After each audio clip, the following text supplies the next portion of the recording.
আগামীকাল বীরভূমের নানুর ব্লকের পাপুরি গ্রামে তৃণমূলের পক্ষ থেকে শহীদদের প্রতি শ্রদ্ধা জানাতে শহীদ দিবস পালন করা হবে। তারই শেষ মুহূর্তের প্রস্তুতি খতিয়ে দেখতে দেখতে সেই মাঠ পরিদর্শন করলেন বীরভূম জেলা পরিষদের সভাধিপতি কাজল শেখ। শহীদদের প্রতি শ্রদ্ধা জানাতে গড়ে উঠেছে শহীদ সাজু মঞ্চ। বামফ্রন্টের হারমাদ্রা সেই সময় খুন করেছিল জেলার সভাপতি কাজল শেখের বাবা ও দুই ভাইকে। তাদের প্রতি শ্রদ্ধা জানাতে এই শহীদ সাজু মঞ্চ করে উঠেছে। একই সাথে বীরভূম জেলার তৃণমূল কংগ্রেসের সমস্ত শহীদদেরকে স্মরণ করা হবে এই শহীদ সাজু মঞ্চ থেকে। উপস্থিত থাকবেন রাজ্যের আইনমন্ত্রী মলয় ঘটক সহ বীরভূম জেলা তৃণমূলের সমস্ত নেতাকর্মীরা।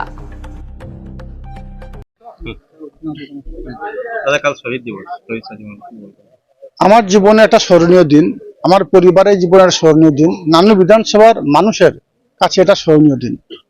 2000 সালে 28শে মার্চ নানু বিধানসভাকে প্রথম শহীদ হয়েছিল আমার দাদা শেখ সাজু ওরফে বদিউজ্জামান, বিএসএফ এর কর্মরত জওয়ান। পুলিশের ছদ্মবেশে রাতের অন্ধকারে তাকে নিষ্ঠুর নির্মমভাবে হত্যা করা হয়েছিল। যদিও উদ্দেশ্য ছিল আমার দাদা, যিনি কেতুগ্রামে বর্তমান তিনবারের বিধায়ক, শেখ শাহনওয়াজকে হত্যা করার উদ্দেশ্যে তারা এসেছিল। এবং আলিমুদ্দিন স্ট্রিট থেকে অর্ডার ছিল, যেহেতু 1998 সালে তৃণমূল কংগ্রেস দল প্রতিষ্ঠা হওয়ার পরে নানুর বিধানসভার প্রথম ব্লক সভাপতি ছিলেন তৃণমূল কংগ্রেস শেখ শাহনওয়াজ, এবং তিনি তৃণমূল কংগ্রেস দলটাকে তিল করে গড়ে তুলছিলেন।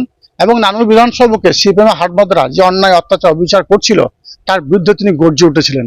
তারই জন্য শেখ শাহনওয়াজকে নিষ্ঠুর নির্মমভাবে হত্যা করার পরিকল্পনা করেছিল তৎকালীন বামফ্রন্টের নেতৃত্বে যারা ছিল নানুর বিধান তথা রাজ্যস্তরের নেতৃত্ব। এবং শেখ শাহনওয়াজ আমার দাদাকে উপর থেকে নিচে নামিয়ে নিয়ে আসে এবং তাকে নিষ্ঠুর নির্মমভাবে তার উপর রড, লাঠি, সোটা দিয়ে মারা হয় এবং মৃত্যুপরের অবস্থায় তাকে বাড়ির সামনে ফেলে দেয়। সেই সময় আমার দাদা শেখ সাজু বাড়ি থেকে রুম থেকে বেরিয়ে আসে এবং সে দাদা মৃত্যুপ্রায় দেখে বাড়ির বাইরে এসে সেই হারমাদ্রার সঙ্গে কয়েক ঘন্টা লড়াই করার পরে তারপর সে দাদাকে গুলিবিদ্ধ করে এবং বাড়ির বাইরে মৃত্যু অবস্থা তাকেও নিথর দেহ বাড়ির বাইরে ফেলে রেখে তারা চলে যায় এবং আমার বাবার বুকেও বোমা মারে। সর্বত এই দিনটা আমাদের কাছে একটা স্মরণীয় দিন এবং প্রত্যেক বছর 2000 সালে 28শে মার্চের পর থেকে আমরা বিভিন্নভাবে এই দিনটা পালন করে আসি।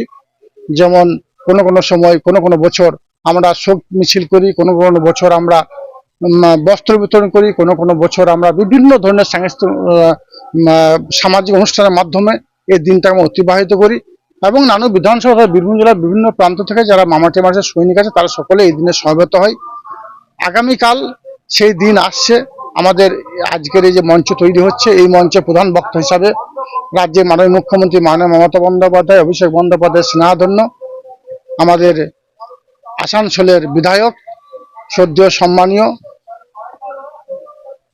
আমাদের রাজ্যের মন্ত্রী তিনি আসছেন, প্রধান বক্তা হিসেবে তিনি বক্তব্য রাখবেন এবং আমাদের জেলার বিভিন্ন প্রান্ত থেকে যারা নেতা মন্ত্রী আছে তারা সকলে এখানে উপস্থিত থাকবে।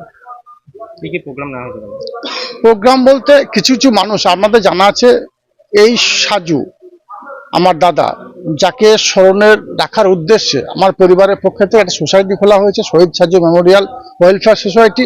এবং সোসাইটির মাধ্যমে বীরভূম জেলার বিভিন্ন প্রান্তে দুর্দশাগ্রস্ত মানুষ যারা আছে তাদেরকে সহযোগিতা বা সাহায্যের হাত আমরা বাড়িয়ে দিই। তো অনেকের আবেদন আছে, কারো সাইকেলের আবেদন আছে, কারো পায়ের আবেদন আছে, তো তাদেরকে এই মঞ্চ থেকে আমরা দেওয়ার চেষ্টা করব।